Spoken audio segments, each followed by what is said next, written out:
Morning friends, welcome back my channel Swastik physics zone. और आज हम जहाँ तक पढ़े थे इलेक्ट्रिक करंट में, उसके आगे थोड़ा देखते हैं कि हमको पढ़ाना क्या है। इलेक्ट्रिसिटी जैसे कि हमारा चैप्टर था, अब उसके आगे हमको देखना है कि हम और क्या पढ़ सकते हैं। जैसे पिछले टॉपिक्स में हमने ये पढ़ा था कि इलेक्ट्रिक करंट क्या होता है, रेजिस्टेंस क्या, इलेक्ट्रिसिटी क्या होता है, इलेक्ट्रिक करंट क्या होता है, चार्ज क्या होता है, चार्ज कितने टाइप्स के होते हैं, ये सारी चीज़ें पढ़ी थी। अब आज हम देखते हैं कि हमको क्या करना है कि इलेक्ट्रिक करंट की डायरेक्शन किस हिसाब से निकालनी है। इस टॉपिक में हम ये देखेंगे और उसके बाद फिर देखते हैं कि किस तरह फ्लो होता है किसी चार्ज का किसी वायर में, और उसके बाद कैसे वहाँ पर करंट फ्लो होती है।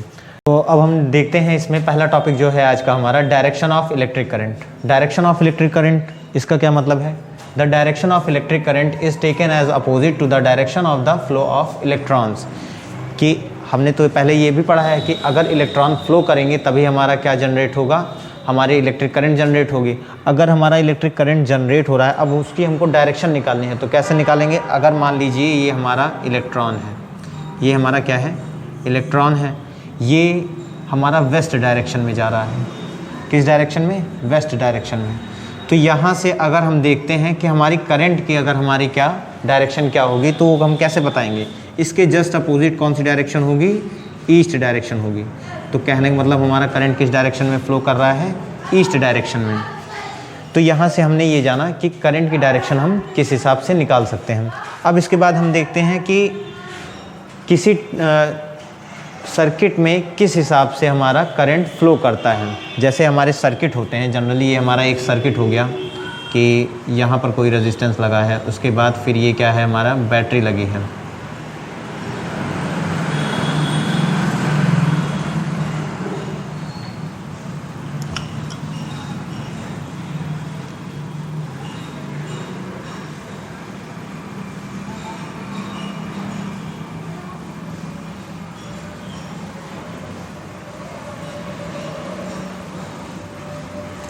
तो यहाँ पर अगर हम देखें करंट किधर से फ्लो करता है, जैसे अगर पूछ लिया गया नेगेटिव पोल से या पॉजिटिव पोल से, या पॉजिटिव टर्मिनल नेगेटिव टर्मिनल किस तरफ से हमारा करंट फ्लो करेगा, तो हमारा करंट जो जनरली फ्लो करेगा वो पॉजिटिव टर्मिनल से होते हुए नेगेटिव टर्मिनल तक जाएगा। तो अगर यहाँ से करंट आई निकला है तो ये अपने पूरे रास्ते को कवर करते हुए नेगेटिव टर्मिनल तक पहुँचेगा, पॉजिटिव टर्मिनल से नेगेटिव टर्मिनल तक पहुँचेगा। अब इसके बाद फिर हमको ये पता लग गया कि हम करंट की डायरेक्शन कैसे निकालते हैं, या किसी इलेक्ट्रिक सर्किट में करंट किस डायरेक्शन से चलता है। अब इसके बाद हमको क्या देखना है? Flow of charges inside a wire, कि चार्जेस का कैसे फ्लो होता है किसी भी वायर के अंदर। अब इसको देखते हैं। When a steady current flows in a conductor then the electrons in it move with a certain average drift velocity of the order of 10 raised to power minus 4 meter per second. Thus flow of charges produces current in a wire. अब इसका मतलब क्या हो गया, हम देखते हैं। Steady current का मतलब होता है कि वो करंट कैसी होनी चाहिए? स्थिर होनी चाहिए, उसमें फ्लक्चुएशन ना हो ना। अगर वो करंट कैसी है? एक स्टेडी अमाउंट के हैं। अगर इसमें क्या हो रहा है कि अगर ये हम कंडक्टर ले लिए और इसमें क्या हो रहा है, स्टेडी अमाउंट की करंट फ्लो हो रही है, तो यहाँ पर जितना, जैसे एक इलेक्ट्रॉन की वजह से तो करंट क्रिएट नहीं होगा, वहाँ पर कई सारे क्या होंगे, हमारे इलेक्ट्रॉन्स होंगे। तो इन कई सारे इलेक्ट्रॉन्स की हम क्या निकाल लेते हैं? एवरेज वेलोसिटी निकाल लेते हैं कि ये पूरी वेलोसिटी इनकी क्या होगी, तो उसको हम नेम देते हैं एवरेज ड्रिफ्ट वेलोसिटी। तो ये एवरेज ड्रिफ्ट वेलोसिटी से चलते हैं, और इनका जो ऑर्डर होता है एवरेज ड्रिफ्ट वेलोसिटी का, वो कितना होता है? 10 raised to power minus 4 metre पर सेकेंड। इस स्पीड से ये लोग क्या करते हैं? फ्लो करते हैं किसी भी कंडक्टर के अंदर, या वेलोसिटी से फ्लो करते हैं किसी भी कंडक्टर के अंदर। तो इसीलिए अब हम क्या कहते हैं कि दस flow of charges produce current in a wire. तो अब हमको क्या पता लग गया कि किस वजह से करंट प्रोड्यूस होता है, किस में, कंडक्टर में। कब प्रोड्यूस होता है? जब वहाँ पर चार्ज क्या करता है, अपने ड्रिफ्ट वेलोसिटी से फ्लो करता है। चार्ज जब भी ड्रिफ्ट वेलोसिटी से फ्लो करेगा किसी भी कंडक्टर में एक स्टेडी अमाउंट में, तो वहाँ पर क्या क्रिएट होगा, हमारा करंट क्रिएट होगा। और वो करंट किस में क्रिएट होगा? किसी भी कंडक्टर में, कि जो कि क्या है, पाथ है किसी भी इलेक्ट्रॉन का या चार्ज का। तो अब हम आगे देखते हैं कि हम इलेक्ट्रिक पोटेंशियल क्या होता है। जैसे हमने क्या देखा कि किसी कंडक्टर के थ्रू हमारा करंट कैसे फ्लो करता है। उसके बाद फिर हमने क्या देखा कि करंट की डायरेक्शन क्या होती है। ये सारी चीज़ें हमने प्रीवियस में पढ़ लिया जस्ट इसी के पहले। अब हमको क्या देखना है, इलेक्ट्रिक पोटेंशियल क्या होता है। ये सब टर्म हमको जानना ज़रूरी है, नहीं तो फिर इस चैप्टर में हम पढ़ेंगे ही क्या। अगर हम चैप्टर हमको पूरा सिलेबस कवर करना है ढंग का, तो हमको एक एक छोटा छोटा टॉपिक पढ़ के अपने प्रिपरेशन को और अच्छा करना पड़ेगा। जैसे इलेक्ट्रिक पोटेंशियल क्या होता है, it is defined as the amount of work done when a unit positive charge is moved from infinity to a point. Infinity मतलब तो सभी जानते होंगे, बताने की ज़रूरत नहीं है।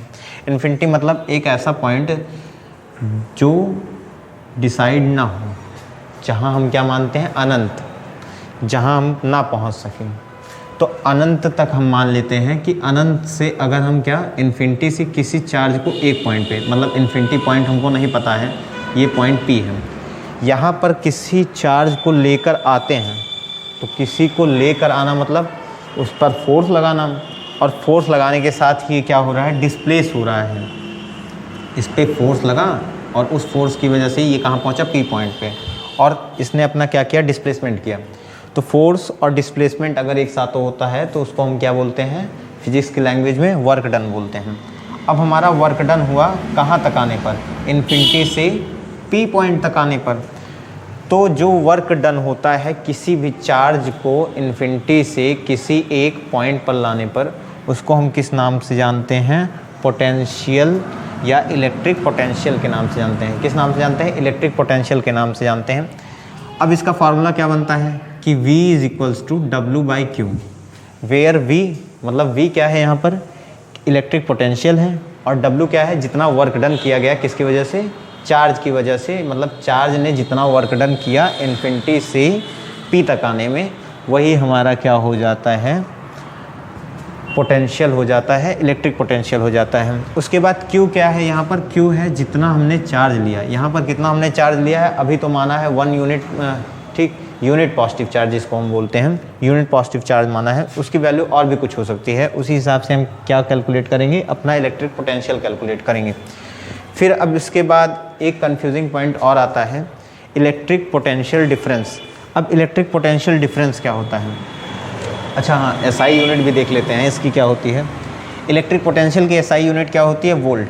जैसे हर चीज़ को मीज़र करने का अलग अलग स्केल होता है, ऐसे ही हमारा यहाँ इलेक्ट्रिक पोटेंशियल को किस में मीज़र किया जाता है, वोल्ट में। जैसे हम लेंथ को मीटर में, वेट को किलोग्राम में, टाइम को सेकंड में, उसी तरह इलेक्ट्रिक पोटेंशियल को किस में मीज़र करते हैं, वोल्ट में मीज़र करते हैं। और जिसका फार्मूला क्या बनता है, V is equals to W/Q। अब इसके बाद हम देखते हैं इलेक्ट्रिक पोटेंशियल डिफरेंस क्या होता है। तो इलेक्ट्रिक पोटेंशियल डिफरेंस, पहले हम डेफिनेशन देख लेते हैं क्या है इसकी। The electric potential difference between 2 points is defined as the work done in a moving unit positive charge from one point to the other. तो इसका क्या मतलब हुआ कि अगर हमको किसी दो फिक्स्ड पॉइंट मानते हैं, मान लीजिए ये हमारा क्या है, A है, और ये हमारा क्या है, B है। अब हमको चार्ज यहाँ पर है, हमारा चार्ज हमारा पॉजिटिव चार्ज है, इसको हमें कहाँ लाना है, B तक लाना है। तो हम कुछ फोर्स लगाए, और उस फोर्स की वजह से वो कहाँ आकर पहुँचा, B पॉइंट पर पहुँचा। तो इसका डिस्प्लेसमेंट भी हुआ A से B तक इसका डिस्प्लेसमेंट भी हुआ। तो फिक्स्ड पॉइंट पे जो वर्क डन होता है किसी भी यूनिट पॉजिटिव चार्ज को कैरी करने में, या हम सिंपली ऐसा जानते हैं कि वर्क डन जितना होता है किसी यूनिट पॉजिटिव चार्ज को एक पॉइंट से दूसरे पॉइंट तक पहुंचाने पर, या एक फिक्स्ड पॉइंट से दूसरे फिक्स्ड पॉइंट तक पहुंचाने पर, उसको हम लोग किस नाम से जानते हैं, इलेक्ट्रिक पोटेंशियल डिफरेंस, जिसको हम जनरली डिनोट करते हैं डेल्टा V से। डेल्टा V मतलब चेंज हो रहा है वहाँ पर किसका, एक पॉइंट से दूसरे पॉइंट तक चार्ज का, यहाँ से वहाँ तक जाना, A से B तक जाना ही क्या हो रहा है, यहाँ पर इलेक्ट्रिक पोटेंशियल डिफरेंस हमारा क्रिएट करा रहा है। अब इसकी SI यूनिट जैसे इलेक्ट्रिक पोटेंशियल की होती है, सेम होती है।